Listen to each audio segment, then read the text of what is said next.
Hello everybody. I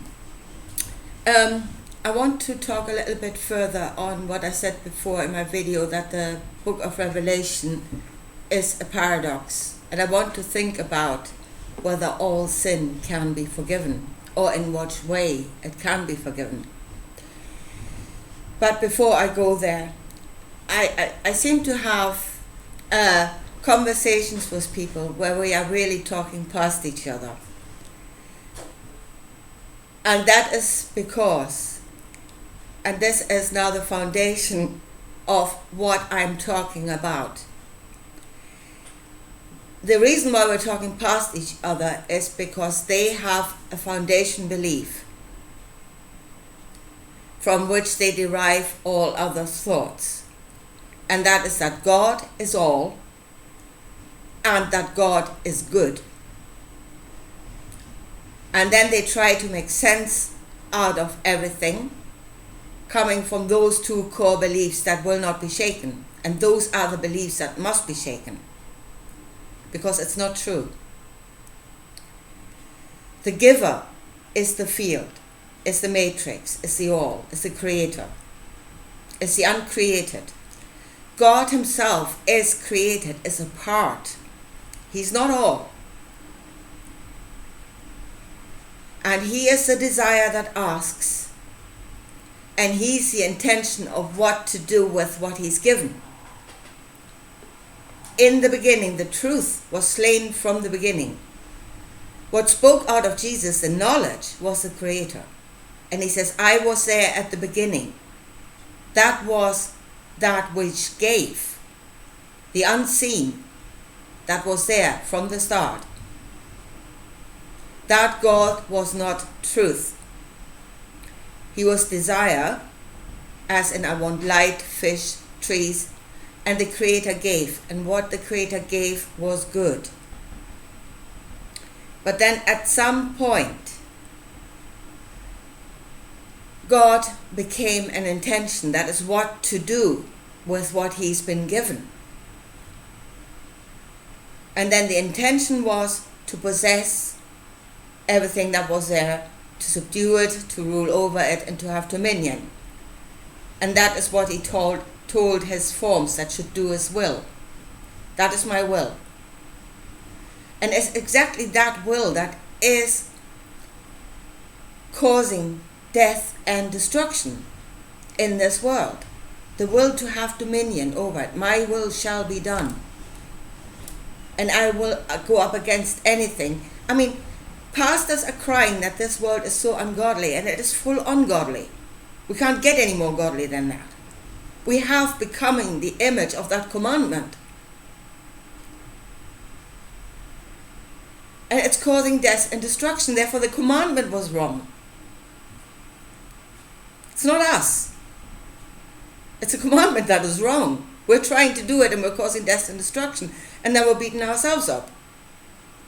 It was the commandment that was wrong.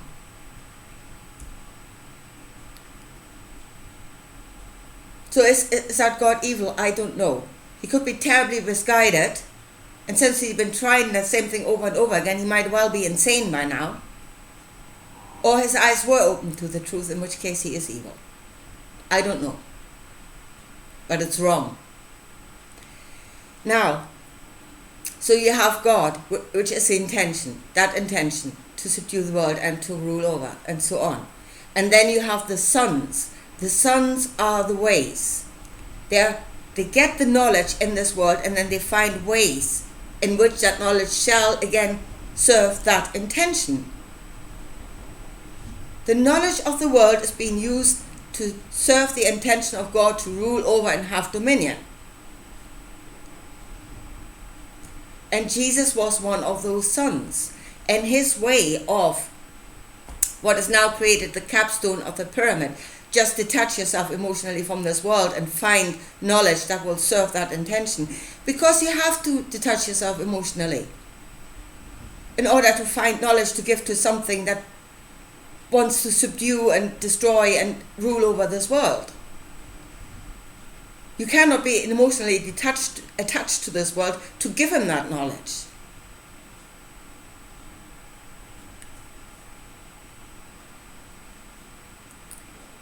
So we must detach from that intention. It is not good. It calls itself God, but it is not good. What destroys life, what destroys that which is created by the Creator, it is the destroyer, and the destroyer is not good. Sorry. But as long as you go from that thought, you will never be able to understand any of it, because your own nature will say something is good, and then God says, well, no, you shouldn't do that.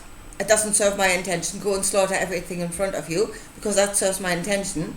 And then you must overcome your own nature. And then you call that good.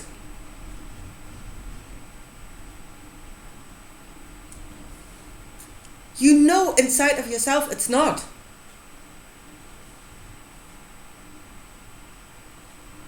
Anyway, so let's come to the book of Revelation. So Jesus devised this way, and it will end up in the book of Revelation. And as I said, those that went to the cross, those that emotionally detached from this world, and they created a future, they are coming back at that moment filled with wrath. I am assuming that future is shite, because otherwise they would come back in gratitude to thank whoever created that. And they're not. They're coming back in wrath. And as I said, book of Revelation is past, present, and future actually materializing, becoming a reality in one place, and that should not happen. That's a paradox. So then, is that the moment where we've gone that far into darkness that grace must absolutely abound? Because at that moment, when we create a paradox, we are shaking the powers of heaven. We are shaking the laws of creation. And then what is the Creator to do? How shall grace abound? By giving to us what we want. You must do. We are ruling over this thing, so it must give to us according to our will. A paradox must exist because we want it to be there. It's shaking the laws of the universe. Then, and the laws of the universe do sustain an awful lot more than us. We are not the only thing here. We're not the only thing on this earth. We're not the only thing in the universe. So it's then the Creator to put the laws of creation on its head to please us? He won't. I think the only way that grace can abound at that moment is for Him. That is the great reset. For us to go back to the beginning. Go and try again. Maybe you get it right next time. And that is the stories of worlds that have been destroyed, where we seemingly always come to that same ending. And are we coming to that same ending because we are always following that same intention? To rule over, to have dominion. And it always brings us back to a point where, in one way or another, this world is going to be destroyed. This time around, it's been destroyed by fire, by thought, that has detached itself, that has created imbalance, that is going around in a circle, being imbalanced, and therefore creating a paradox. The Great Reset. That's the only way He can show grace, because He will not, and I dare say He will not, turn the entire law of the universe on its head just to please us. There are others being sustained by that law.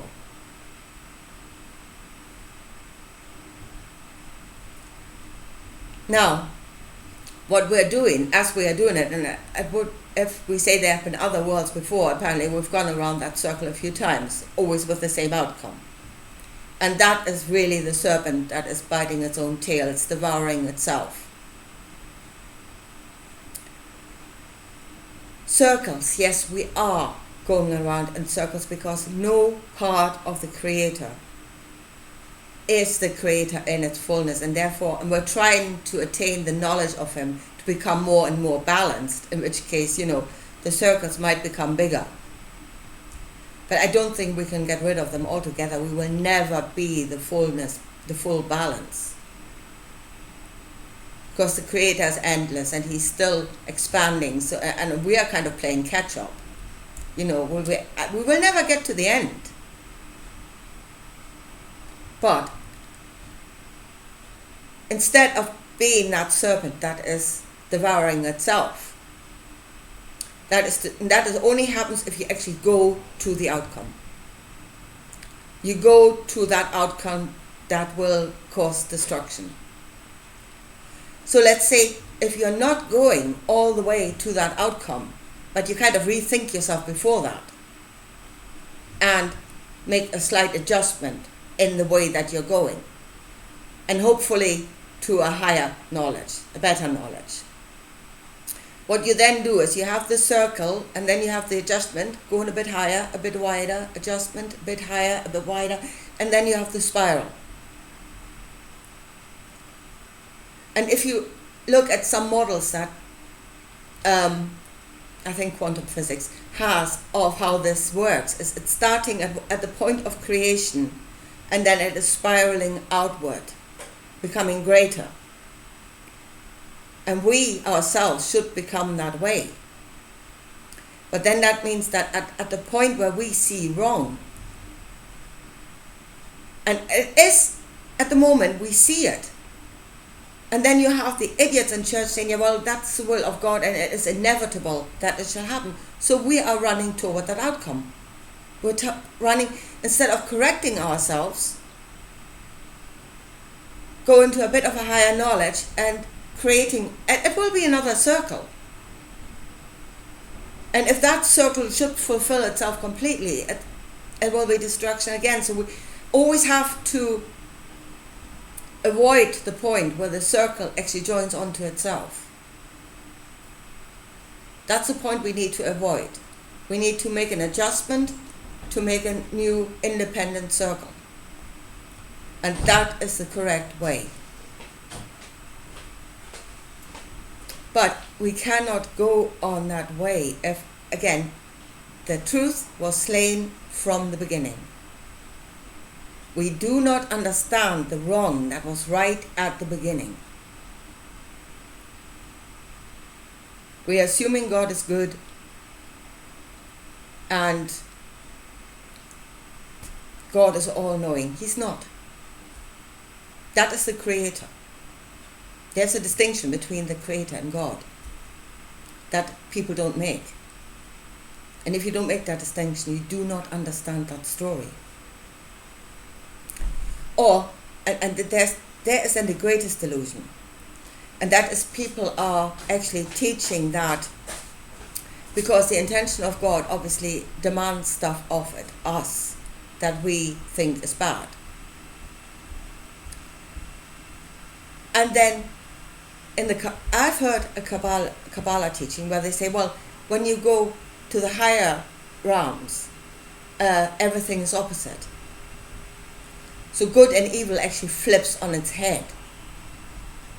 The higher up you go, it just keeps flipping itself, and it doesn't. The Creator is a light that is in all, and the truth goes straight up. And it doesn't matter how high up you are in understanding. It will still be the same. The truth is still the same there than it was at the beginning. It does not flip itself on the head. Because you are a God and my will must be done, therefore truth just flips itself. It is the same on every level. It is the same throughout all of creation. It does not change. And if you think it's bad, it's bad. Trust me. Anyway, I leave it at that, and I talk to you again soon. Bye.